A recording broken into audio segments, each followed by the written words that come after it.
You ask Tiger to solve. This deals with linear equations with one unknown.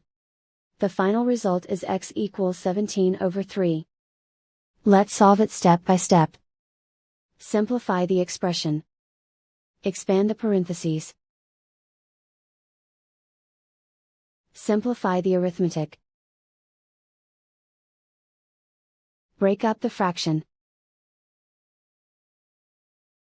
Group all constants on the right side of the equation. Subtract 21/2 from both sides. Combine the fractions. Combine the numerators. Reduce the zero numerator. Simplify the arithmetic. Convert the integer into a fraction. Combine the fractions.